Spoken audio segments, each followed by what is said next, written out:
हाय, hello, नमस्कार. मी वृषाली. तर तुमचं पुन्हा एकदा माझ्या मराठी व्लॉगमध्ये अगदी मनापासून स्वागत आहे. आजचा दिवस तुम्हाला अगदी आनंदाचा, आरोग्याचा जावो ही स्वामीचरणी प्रार्थना. तर आज आम्ही माझ्या माहेरी आलेलो होतो. तर येथे नॉनव्हेज बनवायचं होतं. तर मग चुलीवरतीच बनवायचं होतं ते. त्यासाठी मग पातेल्याला खालून असं मातीने बूड घेतलं जातं. त्यामुळे मग खाली पातेलं पण असं काळं होत नाही. त्यामुळे मग मातीने किंवा राखेने पण असं बूड घेतलं जातं. मग त्यानंतर पातेलं हे आपल्याला त्या चुलीवरती ठेवून घ्यायचं असतं. म्हणजे खालून काळं पण होत नाही. तर मग येथे चूल पेटवलेली होती. तर लोखंडीच चूल होती. नॉनव्हेज करायचं होतं तर आम्हाला चुलीवरचंच करायचं होतं. त्यामुळे मग येथे चूल पेटवलेली होती. तर शंभूचं इथं गोडीशेव खायचं काम चाललेलं होतं. त्याने अशी चूल फर्स्ट टाईम बघितलेली होती. त्यामुळे तो चुलीकडेच बघत होता आणि त्याचं खायचं पण काम चाललेलं होतं. गावाकडचं वातावरण म्हटलं का खूप छान वातावरण असतं. असं शहरामध्ये वातावरण नसतं. त्यामुळे मग गावाकडे खूप छान वाटतं. खेड्यामध्ये छान असं वातावरण असतं. तिथे मोकळी हवा, मोकळं वातावरण सर्व काही असं फ्रेश असतं. त्यामुळे छान वाटतं तेथे. माहेरी मी मग माझी 2 नंबरची बहीण आलेली होती. त्यामुळे मग माहेरी पण गेलेले होते. तर मग तीच तीच नॉनव्हेज बनवीत होती. तर त्यांना जास्त चुलीवरची करण्याची सवय आहे. त्यामुळे मग ती नॉनव्हेज बनवत होती ती. पातेल्यामध्ये तेल, जिरे, मोहरी हे सर्व काही टाकून घेतलं आणि त्यानंतर भाजी टाकून घेतली तिने. छान असं मग तेल, मीठ, मिरची टाकून असं परतून घ्यायचं होतं ते. चुलीवरती भाजी करण्यासाठी थोडा वेळ लागतो, पण मग चुलीवरची भाजी पण छान लागते. मग त्यानंतर परतवणं झाल्यानंतर थोडं गरम पाणी करून त्यामध्ये टाकल्यानंतर थोडी वाफी भरून दिली ती.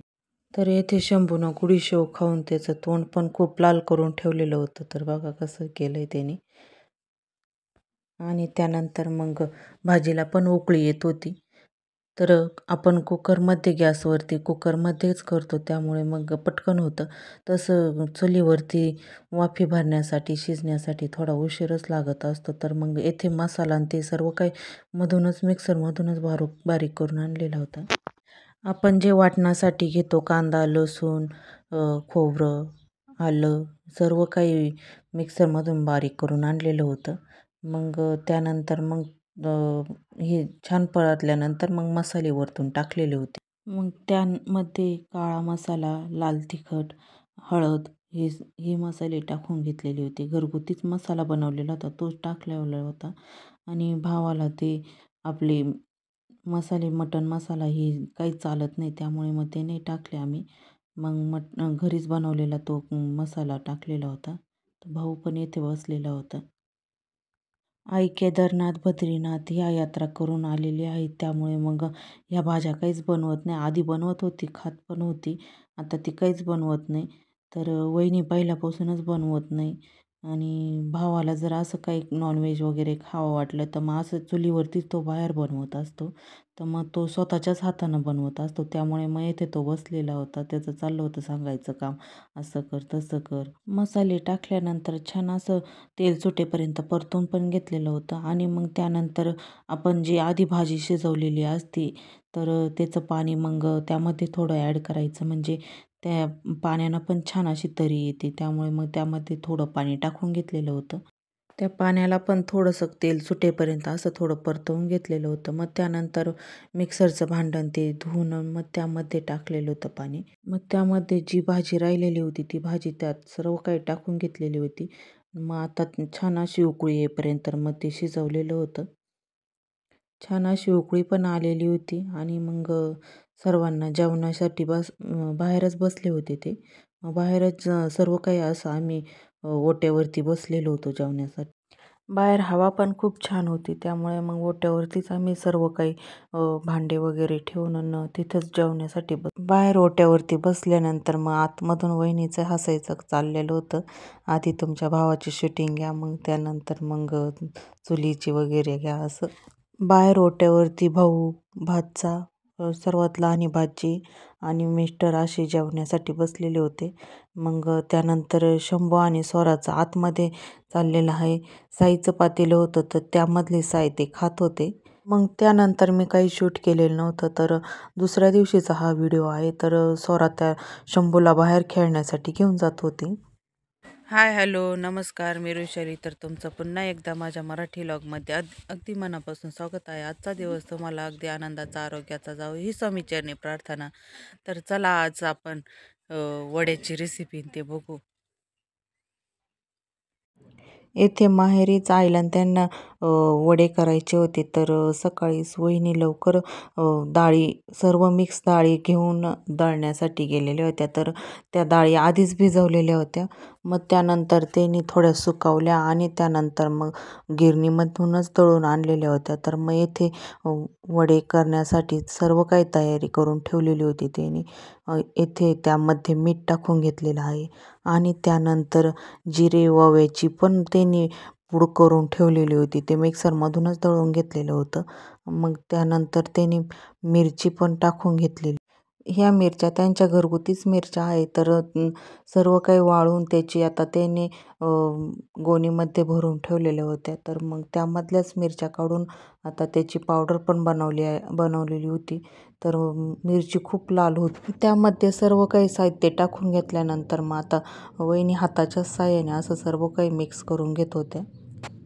सर्व छान असं एकजीव करून मग त्यानंतर त्याचे वडे काढायचे होते. तर वहिनीने सर्व काही त्याची बाहेर तयारी करून ठेवलेली होती. कागद वगैरे सर्व काही अंथरून ठेवलेलं होतं आणि मग त्यानंतर त्यावरती वडे काढायचे होते. येथेच वडे करण्याचं काम चाललेलं आहे. तर चला बघूया आपण. झाडाच्या सावलीलाच ट्रॅक्टरची ट्रॉली घेतलेली होती आणि मग त्यावरती कागद अंथरून त्यावरती वडे काढायचं काम चाललेलं होतं.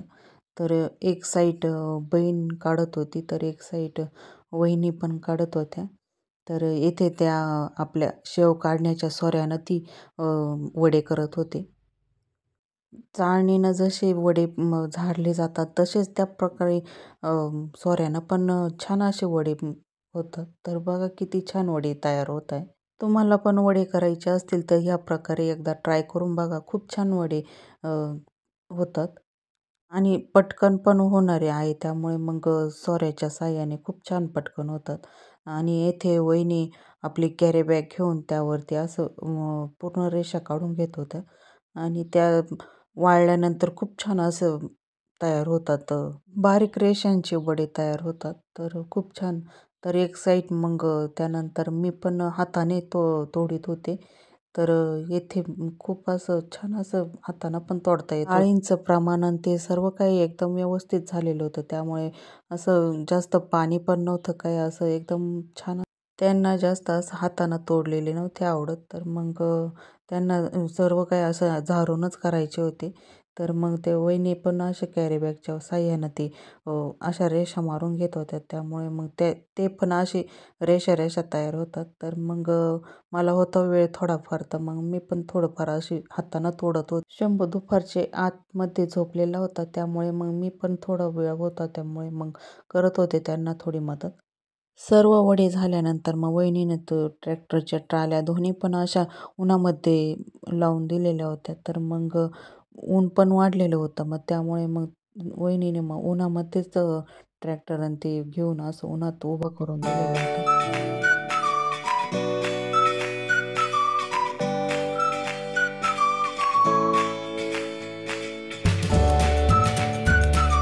तर त्यानंतर घरामध्ये आल्यानंतर मग शंभूचं पण खेळायचं चाललेलं होतं.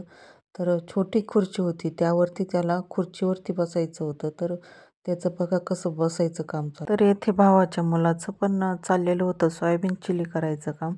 तर मग सर्व काही त्यानं तयारी करून घेतलेली होती आणि सर्व सामान पण त्यानं काढून घेतलेलं होतं. तर इथे वहिनी भाज्या कट करून देत होत्या त्याला आणि येथे त्यांच्या समोर बागा असलेल्या त्या बागाचेच द्राक्षे होते. तर खूप छान द्राक्षे होते आणि इथे आईस्क्रीमवाला पण आलेला होता आणि स्वराला ती आईस्क्रीम खायची होती. तर मग सर्व काही सोयाबीन चिल्ली पण रेडी झालेली होती. तर आम्ही सर्वांनी खाण्यासाठी घेतलेली होती. तर यात तुम्ही पण खाण्यासाठी. तर खूप छान झालेली होती. टेस्ट पण खूप छान होती सोयाबीन चिल्लीची. तर त्याला असं खूप आवड आहे करण्याची. तर येथे वडे पण वाळलेले होते.